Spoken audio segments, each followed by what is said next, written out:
I love you. 5টা 2 বাজে, এখনো ব্রাইড এসে পৌঁছায়নি। আরও নাকি ওদের অনেক রিচুয়ালস আছে, জানি না আর কতক্ষণ বসে থাকতে হবে। হ্যালো এভরিওয়ান, আমি আবারও চলে এলাম নতুন আরেকটি ব্লগ নিয়ে। আজকে আমার কাজটি ছিল 13ই ফেব্রুয়ারি। আজকে আমার ব্রাইডকে সময় দেওয়া হয়েছিল দুপুর 1:30টায়, কিন্তু সে এসে আমার কাছে পৌঁছেছে বিকেল 5:30টায়। কিন্তু কেন এত দেরি হলো? আরে বাবা, বলছি পুরো ব্লগটা তো দেখতে হবে নাকি। আসলে প্রথমে আমি ওকে 1:30টায় সময় দিয়েছিলাম, পরে আমার একটা ব্রাইড ক্যান্সেল হওয়ায় ওকে আমি বলি যে একটু লেট হলেও কোনো ব্যাপার না।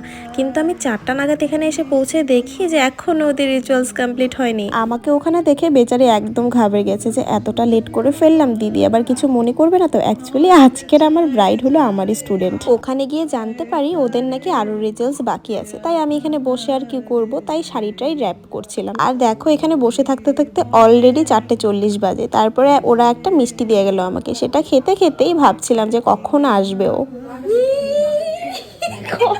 ফুল নিয়ে আসলি, তোকে ফুলের দায়িত্ব দিচ্ছে।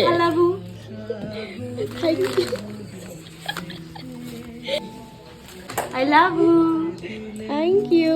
এগুলা ব্রাইডের ফুল নিয়ে আমরা এগুলা করতেছি। এরপরেই পাগলির আগমন ঘটলো সেখানে। দেখো 5টা 2 বাজে, এখনো ব্রাইড এসে পৌঁছায়নি। আরও নাকি ওদের অনেক রিচুয়ালস আছে, জানি না আর কতক্ষণ বসে থাকতে হবে।